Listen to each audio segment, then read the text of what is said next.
Really good to be back with you again here. I love coming to Emsworth, and we've got a great link with Morelands College as well, where I teach. And you know, the way we teach theology at Morelands, it kind of connects so well with you guys here, because we teach theology in a way that's relevant for worship and witness.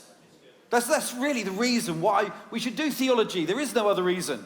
Worship, because we should be part of God's people, worshiping together and seeking to grow alongside one another in our love for Him. And witness, because we want to have an impact in the world. We have a short life here that God has given us, and we want to use it to have an impact in the world around us and be a witness for our King Jesus. So worship and witness. We're not interested in studying theology as an end in itself. You know, just head knowledge. It's to change lives. And so I've been given the great privilege of sharing with you today from the world of archaeology. Those of you who know me, and I've been here before and spoken on this kind of theme, know that I love archaeology anyway. So, you know, regardless of the connection to the Bible, I love being in like wet, muddy English fields, digging holes. By the way, I'm not allowed to tell you too much about this because it's under sort of top secret thing, but we did an excavation in the New Forest for the British Museum a year ago, which was a hoard of gold coins that someone had, well, they were putting a fence post in, and out popped a dozen gold coins, and we were part of the rescue dig to recover the area and see what was there. 60 gold coins from 500 years ago, buried in a hole in the ground. I love that kind of thing. You know, slipped a few in my pocket. No, I didn't do that. I love that kind of thing because I love being able to touch things from the ancient world. But you know, with my time with you now, I'm not going to talk generally about archaeology, much as I'd like to. I want to talk to you about this connection to the Word of God, to the Bible. And we're going to, in our first session, okay, some of you are only here for the one, but I've got a case over there that I'm not going to open until session 2, in our second time together. So if you're not going to be here this afternoon, you're not going to see what's in the case. They're two different talks, right? So I'm not going to repeat anything in the second one. But in the first one with you, I want to talk about the land. I want to go exploring the land with you. It's only 5 hours away on an EasyJet aeroplane, or any other aeroplane. So it's not that EasyJet taking longer. 4.5 or 5 hours away, not very far away. But when you touch down there in Tel Aviv, you enter this land, which is full of so much resonance with what we read in the Word of God. So let's take a step back and ask, what is so significant about this land, and how does it connect to archaeology?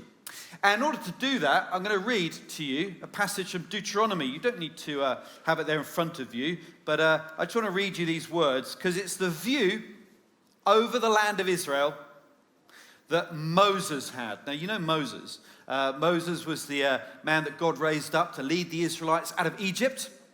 Oh, we could spend time talking about Egypt, by the way. Another wonderful place for archaeology. And Moses left Egypt and was leading the Israelites into the promised land, the land flowing with milk and honey. And this is the description of the land flowing with milk and honey. Milk is probably, by the way, the goat's milk. If you don't like goat's milk, you would probably struggle with that kind of milk, but it's probably goat's milk. And the honey is probably not bees' honey, because they wouldn't have produced enough for it to be flowing. The honey is probably the honey of date palms, the date fruit.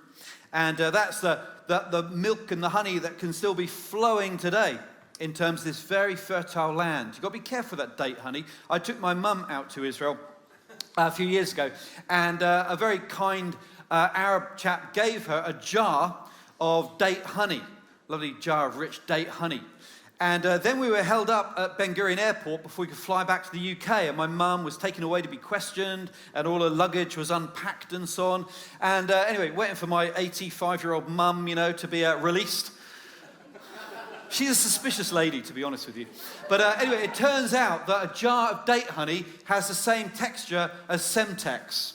And once they'd analysed the honey, they realised it was okay for my mum to proceed. So you've got to be careful. But this land flowing with milk and honey is described here in Deuteronomy chapter 34. And I'll just read these words. Here is the view from Mount Nebo. Then Moses climbed Mount Nebo from the plains of Moab to the top of Pisgah, opposite Jericho. And there the Lord showed him the whole land, from Gilead to Dan, all of Naphtali, the territory of Ephraim and Manasseh, all the land of Judah, as far as the Mediterranean Sea, the Negev, the whole region from the valley of Jericho, the city of palms, as far as Zoar. And then the Lord said to him, this is the land I promised on oath to Abraham, Isaac, and Jacob, when I said, I will give it to your descendants. I have let you see it with your eyes, but you will not cross over into it. And Moses, the servant of the Lord, died there in Moab, as the Lord had said. He buried him in Moab, in the valley opposite Beth Peor, but to this day no one knows where his grave is. Moses was 120 years old when he died, yet his eyes were not weak, nor his strength gone. And the Israelites grieved for Moses in the plains of Moab 30 days, until the time of weeping and mourning was over. 120 years old, and his eyes weren't weak. It's quite an achievement in itself. And here is the view that he has of this land. If you stand up on Mount Nebo today, that's what you'll see. A bit of dust in the air, so you can't see it perhaps as far as Moses could see, but then his eyes were remarkable. And looking down into the valley in front of you. Now remember, by the way, Moses himself doesn't get to set foot in the Holy Land. He gets a view, and then he dies. Where he's standing on this particular hill is Moab. It's not actually the land that we would call Israel. And as he looks into the valley, he can see this land, which includes Jericho, the city of palms. And if you just look on the screen here, take a look at what Jericho looks like, because Jericho is an archaeologist's paradise. Archaeologists love this kind of thing. The reason why it's so full of holes, and you can see how much digging has been done there, that's not natural. That's the archaeologists excavating and digging away. And what you are looking at there is the oldest continuously occupied city in the entire world. The remains of Jericho that go back thousands of years to the beginning of civilization. The very beginning. It's what people call the Stone Age. There's a Stone Age civilization. And then you get remains from all down through the centuries of human civilization here in this one place. We call it a tell. Just a word meaning a hill. It's like a hill, but it's a ruin mound. It's a hill that's not natural. It's thousands of years of occupation. If you dig a hole there, as the archaeologists have done, you find centuries and centuries of human activity and building and weapons and so on, all in one place. Let's go into space for a moment. I'll talk more about that. If you are out in space looking down on this part of the world, from the NASA space telescope, this is the kind of thing you would see today. And what you're looking at there includes Egypt on the left-hand side. Look how green it is around the River Nile. Beautifully green around the River Nile, where it fans out as it goes in the Mediterranean. But otherwise, very yellow, dry, sandy. And then you head on up, so you go right. There's the Sinai Peninsula, that big triangle bit. Keep on going, and it gets green again as you enter the land, let's call it Israel, the land of Canaan. And that's, of course, because of the Jordan River and the other rainfall. You see the Dead Sea there, by the way, as well. And then, if you've got really good eyes, it's like a trip to Specsavers, this, isn't it, this morning? If you've got good eyes, the River Jordan flows up from the Dead Sea, and there's the Sea of Galilee is where it's even greener in the north. Now, why do I show you a picture like this? Because it helps to start to work out why this land is so significant. Now, it's significant because of the promises of God. We're going to come back to that before we finished. But just from the point of view for a moment of history, archaeology, what is truth? What really happened? This is very significant. See, let's have another picture. Let's have a map now. And let's look at what people call the Fertile Crescent. Now, I know this feels now like you're back at school, right? But bear with me. This is really good. This is worth listening to. This Fertile Crescent is what we describe the whole of the region from the Nile, Egypt, all the way up where Jericho is, and the dot is on Jericho because it's going to be very important, and then all the way around the Tigris-Euphrates rivers. So we've gone through Syria and Lebanon, and then down through Iraq, Iran, Kuwait, all that region. And that's what we call the Fertile Crescent. Now, why is it called the Fertile Crescent? Well, because it's fertile. There are rivers. Rivers connect this all together. But the significant thing about that whole area in green is you are looking at the birthplace of civilization. This is it. This is where it all comes back to. If you want to find the beginnings of agriculture, it's here. The beginnings of writing, scripts, it's here. The beginnings of bronze, which is a human alloy metal that we created, bronze, is here. The beginnings of ironworking, it's here. It all comes back to the Fertile Crescent and spreads out from here. And so this area, this region is the birthplace of civilization. But now, I want you to notice why the red dot on Jericho gets to be really significant. What you're also looking at here on the screen is the connection of 3 continents: Asia, Africa, and Europe. They're all connected together at this point, but it's even more detailed than that. You see, if you were to connect together those 3, if you wanted to move between the 3 great continents of the ancient world and the modern world, if you're going to travel by land, you're going to have to use Canaan, Israel. Israel is only 243 miles from Beersheba down the south to Dan in the north. Here's a map of that. That makes it only about the size of Wales. And yet, this tiny little region is the connecting point of 3 continents: Africa, Asia, and Europe. They all join together here.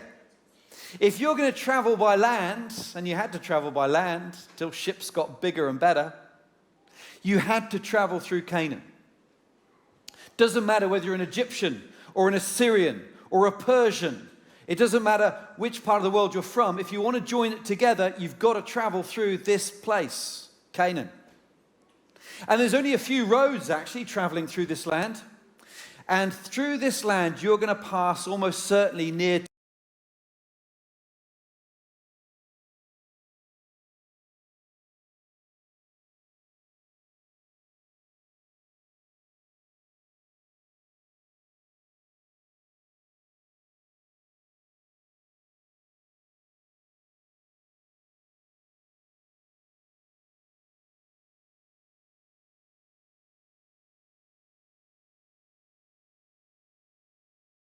strategic significance. It always has done.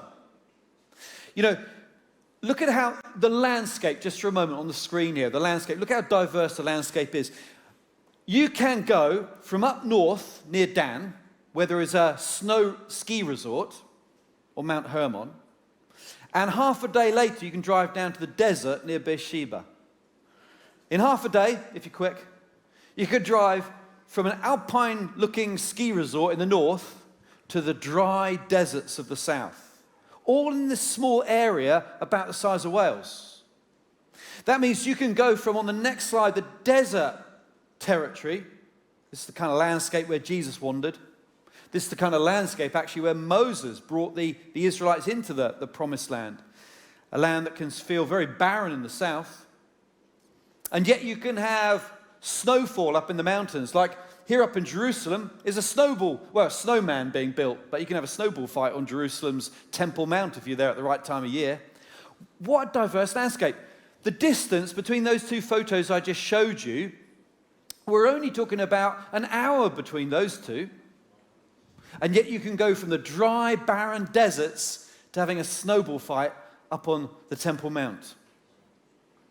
What a diverse landscape. Now, let's go back to that big map again. So on this next slide here, let's look at this map and now see how significant this little bit of land is.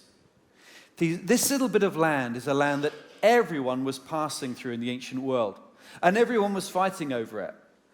All the roads were leading through here if you were traveling between the 3 continents. And so a town like Jericho is far more significant than it looks, because all these different empires wanted to control it and the surrounding region. So I gave you a word earlier. What's the word to describe these hills? Look on the next screen, you'll see one. What's the word? A tell. Thank you. Some of you got that. A tell here. Here's a tell. There are hundreds of these around Israel, these ruin mounds. And this is the tell of Megiddo. What you're looking at there is one particular town, belonged to Solomon for a while. It was part of Israel, but others occupied it as well. And this particular one governs the main road through Israel, all through history. And for that reason, that one hill has been fought over, destroyed and rebuilt and built up and so on. So that in the modern world, if you dig a hole there, you can find the remains of nearly 30 different cities, one on top of the other. 30 different cities, spanning thousands of years. Everybody has fought at Megiddo. You can find the remains of the Egyptians, the Assyrians, the Israelites, Solomon. You can find the remains of the Persians and the Greeks. Napoleon fought here at Megiddo. General Allenby of the British Army fought here at Megiddo in 1917. You can dig a hole and you can find weapons from the ancient Egyptians and English rifle bullets from 1916-17 in the same place. And that's why this land has been a magnet for archaeologists. See, again, I love Wales, but there's no city in Wales where you can find the kind of history of archaeology in one place like you can in the land of Israel. This, of course, Megiddo, look around the plain here of Megiddo. It was the perfect battlefield of history. Everybody fought here because everybody wanted to control the Holy Land, the land of Canaan. And so Megiddo becomes, in the New Testament, the hill of Megiddo, which in Greek is Armageddon, Harmageddo. And so Armageddon in the New Testament is the battlefield of history, the hill of Megiddo, where all these people fought down through the centuries. And they have left for us this wealth of archaeology. The ruin mounds, by the way, I'm referring to here, they're mentioned in the Bible. So you've got mention of, for example, in Joshua chapter 8, 28. So Joshua burned Ai and made it a permanent heap of ruins. That's a tell in Joshua 8, 28. A permanent heap of ruins, a desolate place to this day. Well, desolate because people aren't living there. They weren't at the time when the book of Joshua was being written. But from an archaeologist's point of view, it's a treasure trove. It's the remains of this period of Joshua.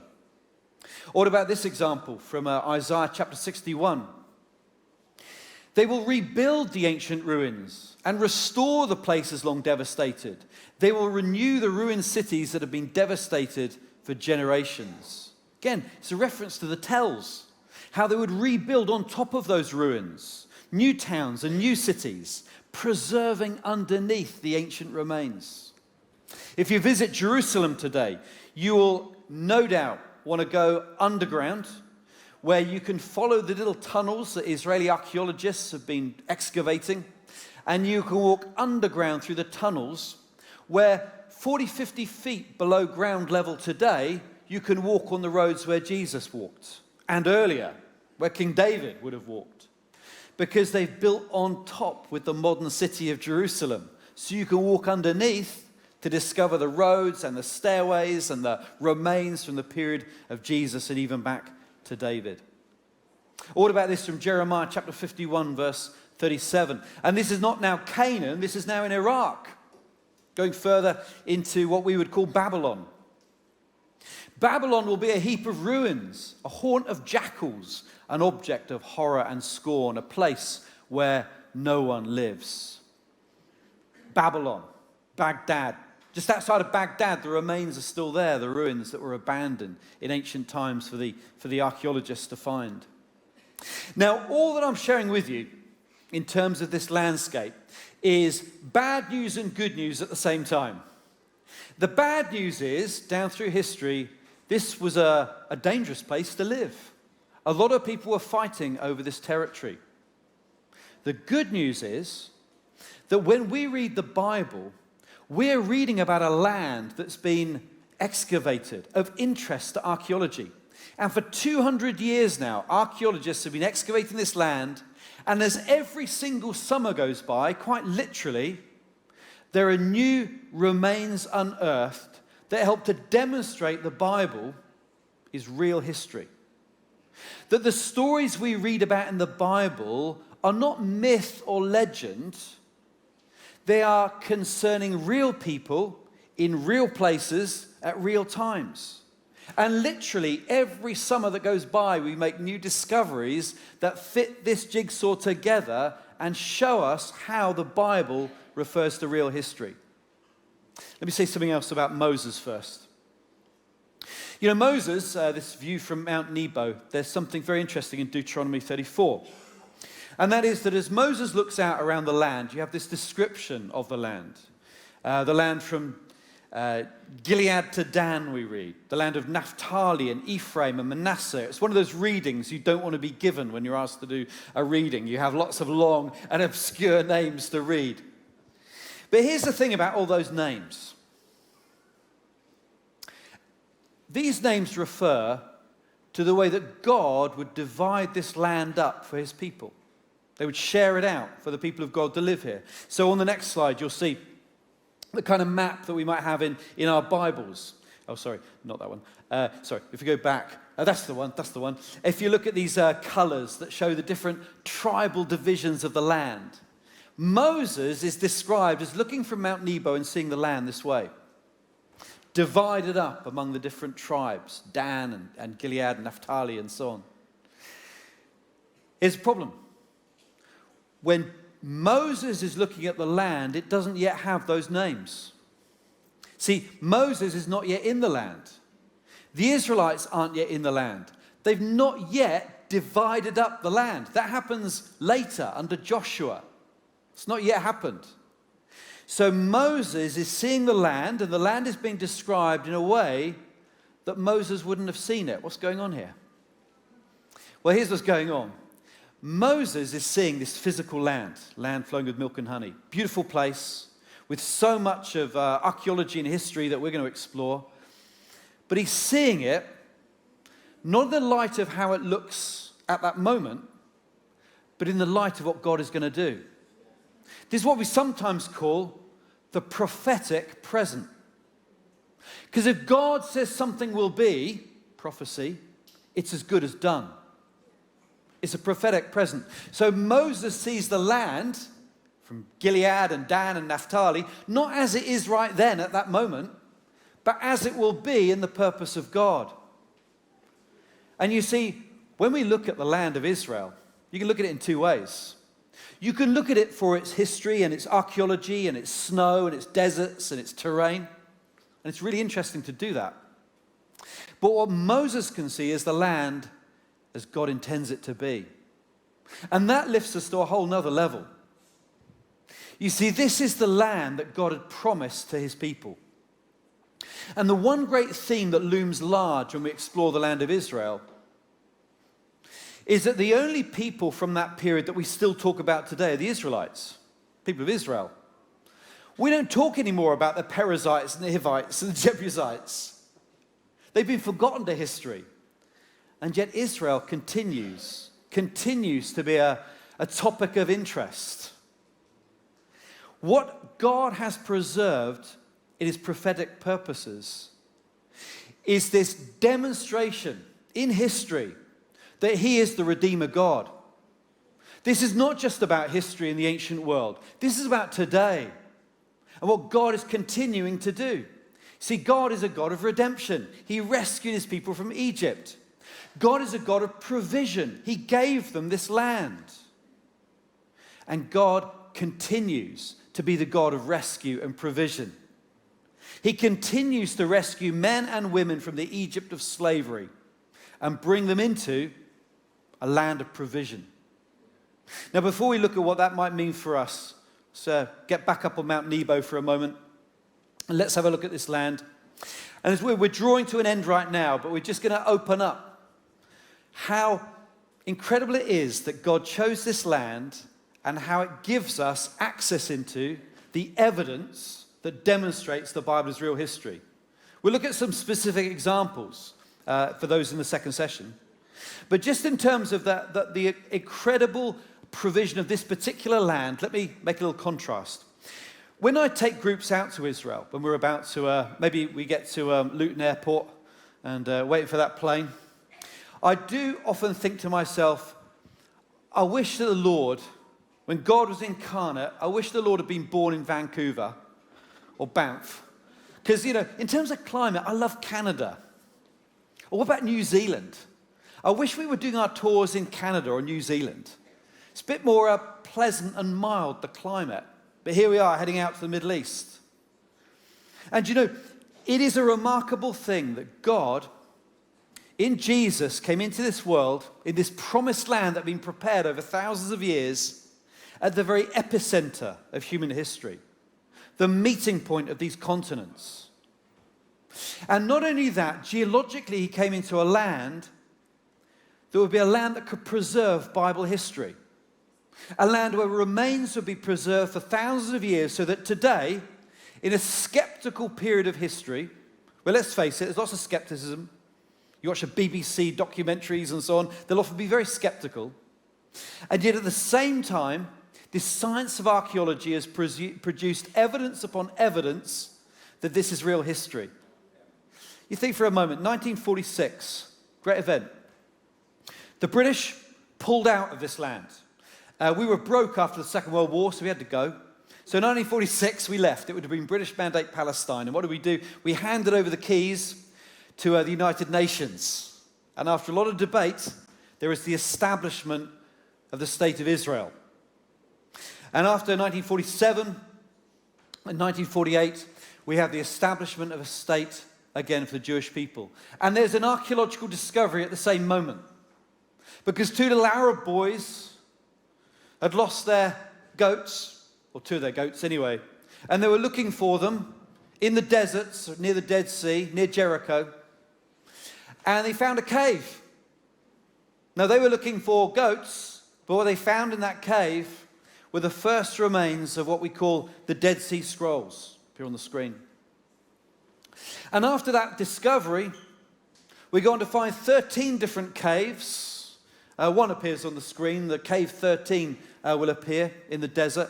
But 13 caves are discovered containing the earliest Hebrew Old Testament found anywhere in the world.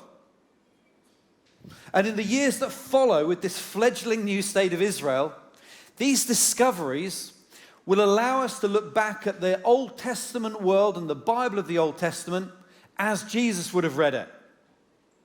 The Dead Sea Scrolls, 2,000-year-old copies of the books of the Old Testament Bible, were 1,000 years older than anything that had been found before.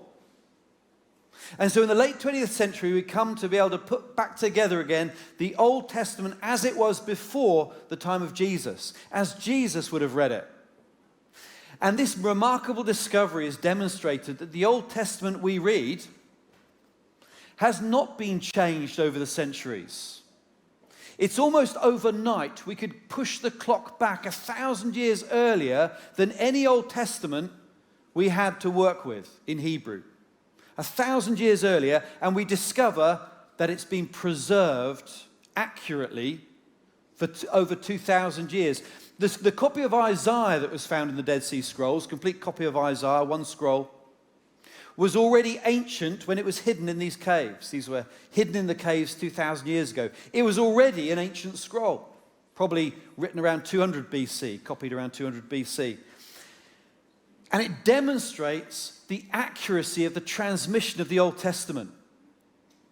Now, that could not have happened in Canada, or in New Zealand, or in Cardiff, or in Emsworth. And the reason is climate. The reason is that in our kind of wet climate, anything organic, paper, papyrus, would have crumbled. It would have disappeared within a few years.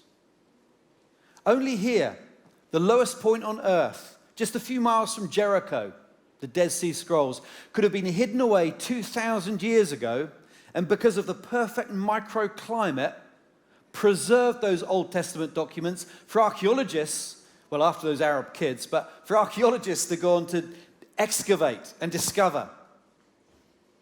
And so we have this miracle of a land promised to ancient Israel that would also be the perfect place for archaeology to develop, and the demonstration of the reliability of the Word of God. You know, the land of Israel is far more than just a patch of ground. And maybe as we just come now to land this session. Oh, don't worry, if you're coming back, we're going to actually look at some of the archaeological discoveries, the artifacts themselves. But as we land this session, as we come to an end, I'm going to pray. And as the band come and join me maybe, I just want to add one little caveat to what I've said. Because I said earlier, Moses never got to set foot in the Holy Land. And in the Old Testament, that's true. And I don't know whether you'll ever get to set foot in the Holy Land or not. It's a very sad part of the story of Moses, really, that for all of this vision he had and this prophetic word, he doesn't actually get to walk there. Well, I want to add a little caveat to that because, it's not quite true.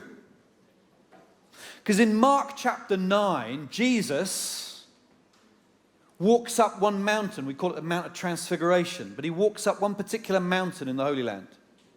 And his friends are with him. And then something astonishing happens. As Jesus stands at the top of this mountain, there is an encounter with two Old Testament people, Elijah and Moses. They're there with Jesus. And the disciples, they don't know what to think about this. I mean, Peter says, shall I go and buy a tent from Cotswold and stick it up and give you somewhere to stay? Misses the point. But the point of the passage is this. Yeah, Moses did get to set foot in the Holy Land. Not physically at the time, but in this supernatural, miraculous, out-of-time encounter with Jesus. And that encounter is still for us today.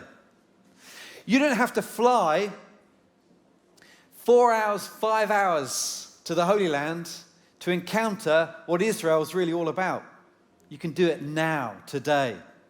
Because Jesus is the fulfillment of all of these things. You want to know God's redemption, rescue? That's fulfilled in Jesus. You want to know God's provision, a land flowing with milk and honey? That's Jesus. Jesus Christ is the fulfillment of all of these things. So if we really want to tread on holy ground, if we really want to understand what this whole story is about, come to Jesus. Because the amazing thing, he's come to you. Jesus is here right now. The only thing stopping us from setting foot in the holy ground is our own heart. And if we just let go of those things that hold us back, those doubts, those criticisms and objections, let go of those things and worship Jesus and recognize that he is not us with God, but God